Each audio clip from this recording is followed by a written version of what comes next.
கிழக்கு நியூஸ் நேயர்களுக்கு வணக்கம். நான் பத்ரி சேஷாத்ரி. அதிமுக கூட்டணியில் யார் யாரெல்லாம் எத்தனை தொகுதிகளில் நிற்கிறார்கள் என்பது மட்டுமல்ல, எந்தெந்த தொகுதிகளில் நிற்கிறார்கள் என்னும் பட்டியலும் வெளியாகிவிட்டது. இன்னும் பாக்கி யாருன்னா, அந்தந்த கட்சிக்காரர்கள் யார் யாரை அந்த இடத்தில் வேட்பாளர்களாக நிறுத்தப் போகிறார்கள் என்பது மட்டும்தான். ஸோ இப்போதைக்கு கையில் இருக்கக்கூடிய தகவல்களை வைத்துக்கொண்டு சில சுவாரஸ்யமான விஷயங்களை பார்ப்போம். முதல்ல பாரதிய ஜனதாவுக்கு 27 இடங்கள் ஒதுக்கப்பட்டிருக்கின்றன. அது நமக்கு ஏற்கனவே தெரியும். அது என்னென்ன தொகுதிகள் அப்படிங்கிற லிஸ்ட்டு 27 வந்திருக்கு. இது மயிலாப்பூர், தளி, மொடக்குறிச்சி, உதகமண்டலம், அவினாசி தனி தொகுதி, திருப்பூர் தெற்கு, கோயம்புத்தூர் வடக்கு, கந்தர்வக்கோட்டை தனி தொகுதி, புதுக்கோட்டை, திருப்பத்தூர், மதுரை தெற்கு, சாத்தூர், திருச்செந்தூர், வாசுதேவநல்லூர் தனி, ராதாபுரம், நாகர்கோவில், விளவங்கோடு, ஆவடி, திருவண்ணாமலை, தஞ்சாவூர், திருவாரூர், அறந்தாங்கி, மானாமதுரை தனி, ராமநாதபுரம், குளச்சல், பத்மநாபபுரம், ராசிபுரம் தனி. இந்த 27 தொகுதிகள் பாரதிய ஜனதாவுக்கு ஒதுக்கப்பட்டிருக்கிறது. இதில் பாரதிய ஜனதா தாமரை சின்னத்தில் நிற்கும். மற்றதும் பார்த்துருவோம். அடுத்ததாக 18 சட்டமன்ற தொகுதிகள் பாட்டாளி மக்கள் கட்சி அன்புமணி பிரிவுக்கு கொடுக்கப்பட்டிருக்கிறது. அது பார்த்தீங்கன்னா, இப்போ பாரதிய ஜனதாவுக்கு கொடுத்துருக்கிறதுல கொங்கு பெல்ட்டில் கொஞ்சம் குறைவாகவும், தென் தமிழகத்தில் முக்கியமாக கன்னியாகுமரியில் நிறையா இடங்களும், அதற்கு பிறகு டெல்டா பகுதிகளில் நிறையா இடமும் இந்த மாதிரிலாம் இருக்குது. நம்ம அந்த தனி அனாலிசிஸ் இன்னொரு நாளைக்கு பண்ணுவோம். இப்போ அடுத்து பாட்டாளி மக்கள் கட்சிக்கு பார்ப்போம். பெரும்பாலும் பாட்டாளி மக்கள் கட்சியுடைய ஸ்ட்ரென்த் அதிகமாக இருக்கக்கூடிய அந்த இடங்களில் தான் அவங்களுக்கு தொகுதிகளை ஒதுக்கியிருக்காங்க. ஸோ வட தமிழகத்திலிருந்து, அதாவது பல்லவ நாடு அப்படின்னு சொல்கிற பகுதி, தொண்டை மண்டலம், அங்கிருந்து சேலம் வரைக்கும் போகக்கூடிய அந்த பகுதியில் என்னென்ன கொடுத்துருக்காங்கன்னா, சேலம் மேற்கு, தருமபுரி, பெண்ணாகரம், விக்கிரவாண்டி, ஷோலிங்கர், மயிலாடுதுறை, திருப்போரூர், உத்தரமேரூர், ஜெயங்கொண்டம், போலூர், செஞ்சி, விருத்தாச்சலம், ரிஷிவந்தியம், காட்டுமன்னார் கோவில் தனி, கீழ்வேளூர் தனி, பெரம்பூர், சேலம் வடக்கு, அம்பத்தூர். ஸோ இதெல்லாம் தான் இவர்களுக்கு கொடுத்துருக்கிறது. இதில் பெரம்பூர் அப்படிங்கிறத மட்டும் பாருங்கள். எடப்பாடி பழனிசாமி அவர்கள் இதை எல்லாத்தையும் அறிவித்த உடனே ஒரு குவரி ஒன்று வந்தது. விஜய் பெரம்பூரில் நிற்கிறதாக இருக்கே, இப்போ நீங்கள் தொகுதிகளை மாற்றுவீர்களா அப்படின்னு. ஏன்னா விஜய்க்கு வலுவான ஒரு போட்டியை கொடுக்கணுன்னா அங்கே அண்ணா திராவிட முன்னேற்ற கழகமே நிற்கணும். மாறாக பாட்டாளி மக்கள் கட்சிக்கு அந்த தொகுதியை நீங்கள் ஒதுக்கியிருக்கீங்க, அப்போ அது எப்படி சரிப்பட்டு வரும்னு அவர் ரொம்ப தெளிவாக அதுக்கு பதில் சொல்லிட்டாரு. நாங்கள் எல்லோருமே ஒரே மாதிரியான சக்தி படைத்தவர்கள், எல்லாருமே வலுவானவர்கள், அதனால் நாங்கள் ஒன்றும் மாற்ற போகிறதில்ல அப்படிங்கிற மாதிரி அவர் சொல்லிட்டாரு. எல்லாருமே ஒரே மாதிரி வலுப்படைத்தவர்களா இல்லையா அப்படிங்கிறத நம்ம அப்புறமா பார்ப்போம். அது என்ன ரிசல்ட்டோ அதுதான். அடுத்து அம்மா மக்கள் முன்னேற்ற கழகம், டிடிவி தினகரனுடைய கட்சிக்கு அதற்கு 11 இடங்கள் ஒதுக்கியிருந்தாங்க. அது என்னென்ன அப்படின்னா, பெரியகுளம் தனி, மன்னார்குடி, திருவையாறு, காரைக்குடி, திருப்பத்தூர், நாங்குநேரி, ஒட்டப்பிடாரம் தனி, திருச்சிராப்பள்ளி மேற்கு, சைதாப்பேட்டை, பூந்தமல்லி தனி, மடத்துக்குளம். இந்த 11 இடங்களும் அமமுகவுக்கு ஒதுக்கப்பட்டிருக்கிறது. இதை தவிரவும் பார்த்தீங்கன்னா, கேவி குப்பம் தனி, இது புரட்சி பாரதம் கட்சிக்கு ஒரே ஒரு தொகுதி தான், அது ஒதுக்கப்பட்டிருக்கிறது. தமிழக மக்கள் முன்னேற்ற கழகம் ஜான் பாண்டியனுடையது, அவர்களுக்கு ராஜபாளையம் பொது தொகுதி ஒதுக்கப்பட்டிருக்கிறது. அடுத்ததாக இந்திய ஜனநாயக கட்சி ஐஜேகே பாரிவேந்தர் பச்சமுத்து அவருடைய கட்சிக்கு 2 இடங்கள், அதில் ஒன்று பல்லாவரம், இன்னொன்று குன்னம். அடுத்ததாக தமிழ் மாநில காங்கிரஸுக்கு 5 இடங்கள் ஒதுக்கியிருக்காங்க. அது ஒட்டஞ்சத்திரம், ஈரோடு மேற்கு, ராணிப்பேட்டை, கிள்ளியூர், கும்பகோணம். இது ஒரு 5 தொகுதிகள் தமிழ் மாநில காங்கிரஸுக்கு ஒதுக்கியிருக்காங்க.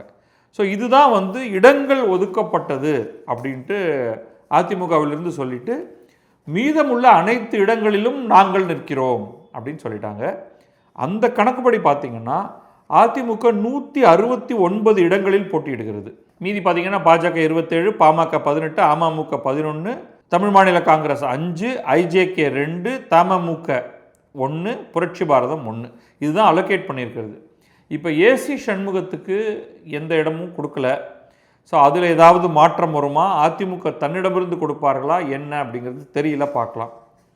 இன்னொரு பக்கம் பார்த்தீங்கன்னா, ஸ்டாலின் திராவிட முன்னேற்ற கழகத்தை பற்றி ஒரு எண்ணிக்கை அவர் சொல்லும் பொழுது திமுகவின் உறுப்பினர்கள் 164 இடங்களில் நிற்கிறாங்க அப்படின்னு அவர் சொல்லியிருக்காரு.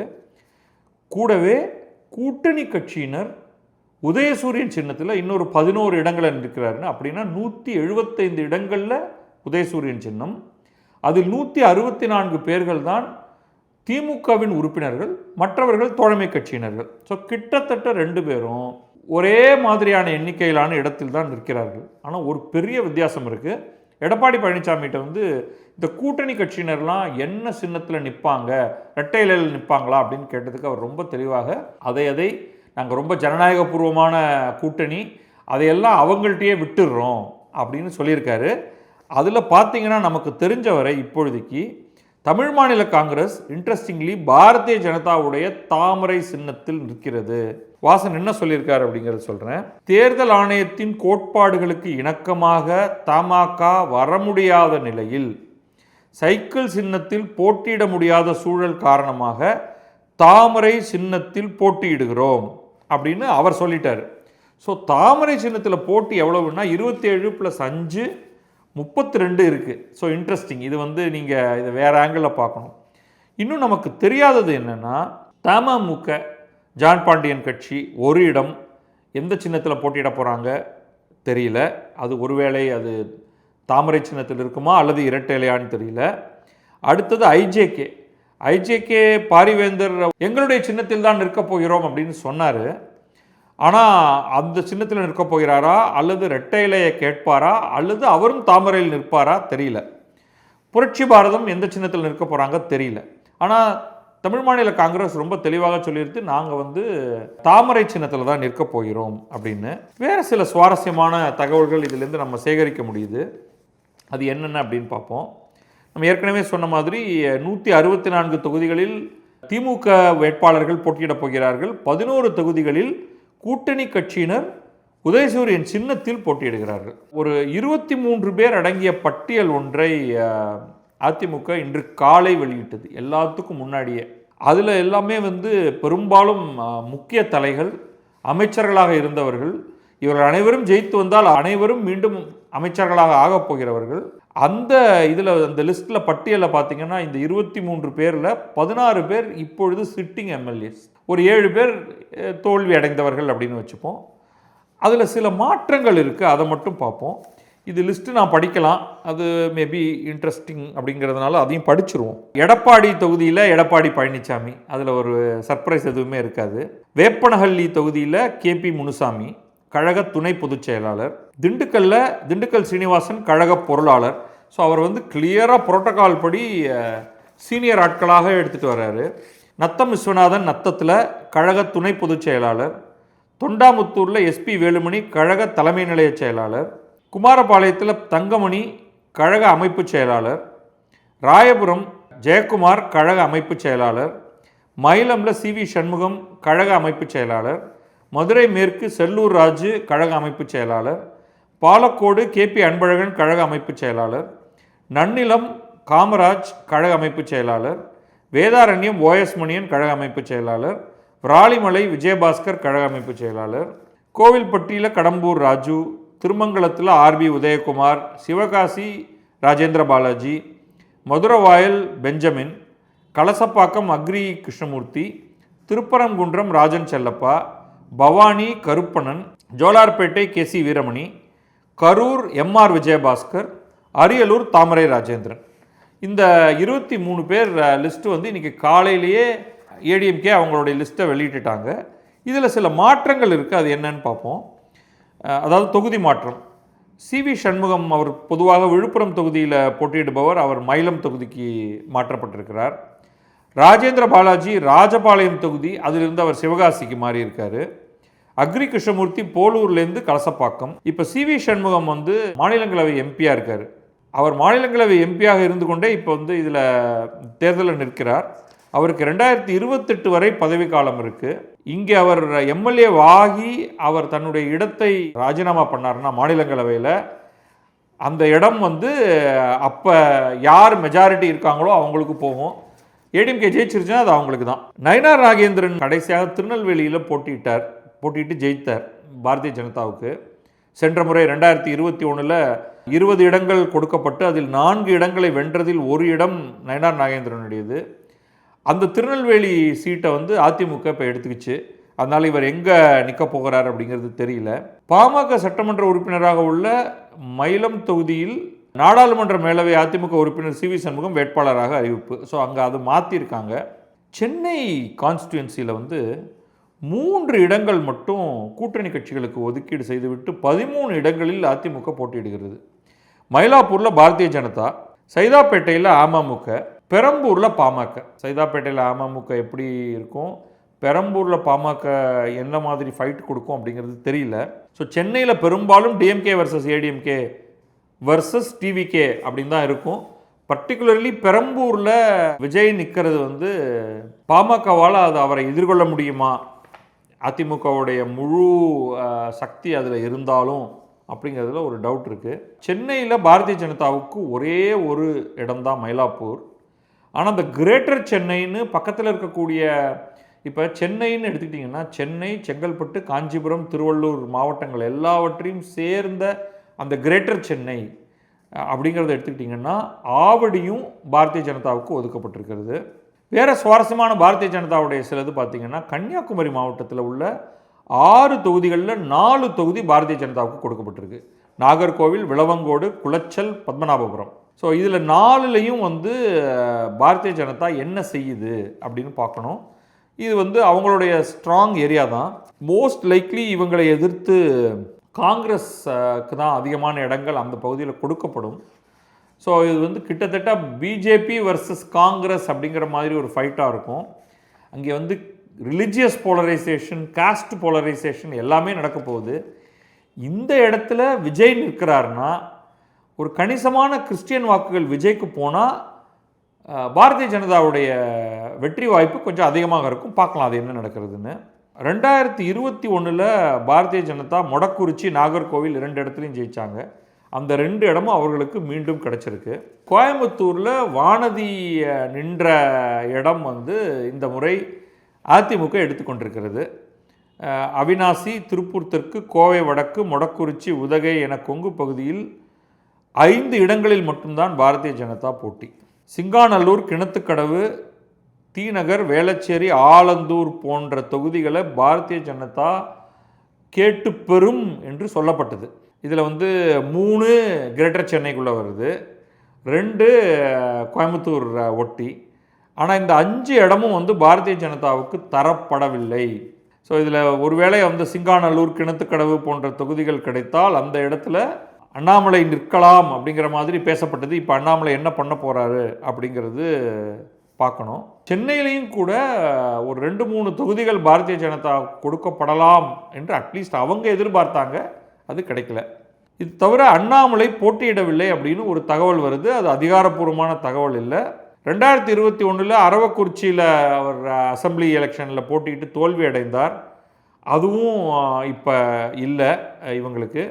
2024 கோவை நாடாளுமன்ற தொகுதியில் நின்று தோல்வி அடைந்தார்.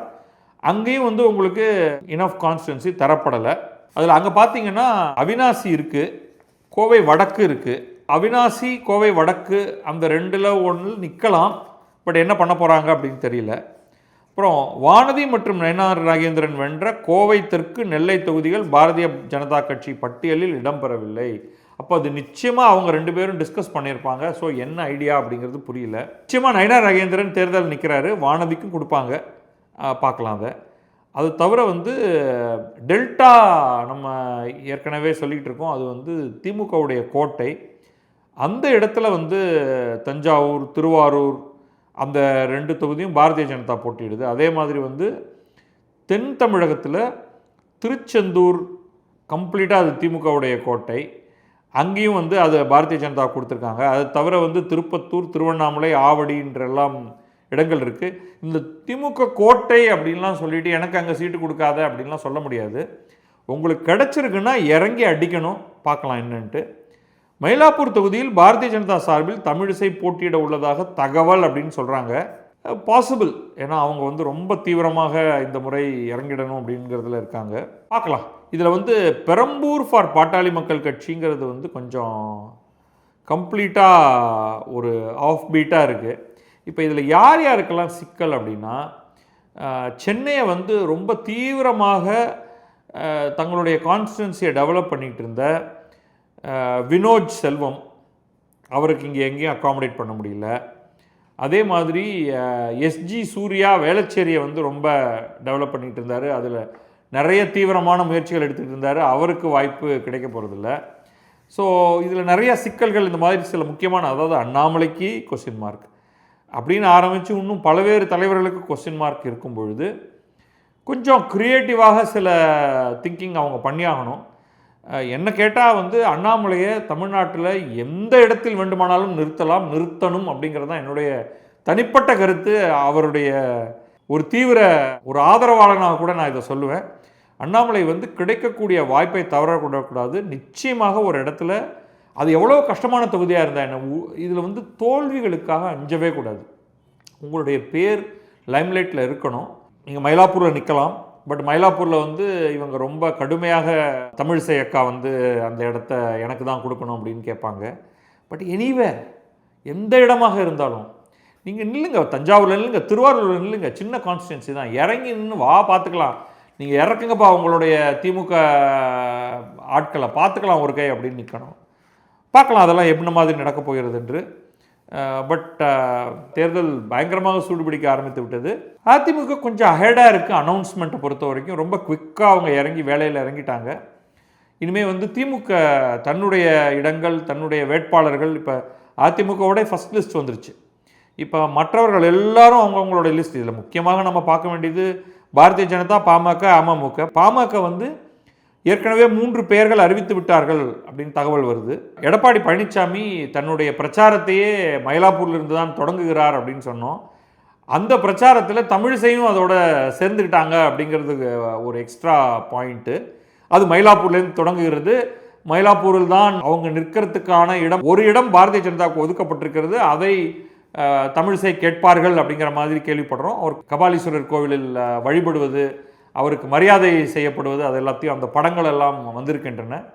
ஸோ எல்லாருமே இப்போ வந்து சீமான் பிரச்சாரத்தை ஆரம்பிச்சிட்டாரு, எடப்பாடி பிரச்சாரத்தை தொடங்கிவிட்டார். தீவிரமாக அடுத்து திமுகவிலிருந்தும் பிரச்சாரம் ஆரம்பித்துவிடும். விஜய் அவரும் வந்து அனுமதியும் பாதுகாப்பும் கேட்டிருப்பதாக தெரிகிறது. ஸோ ரொம்ப இன்னும் இருக்கிறதே வந்து 28-29 நாள்கள் தான். பார்க்கலாம் எல்லாம் என்னென்னலாம் நடக்கிறது என்று.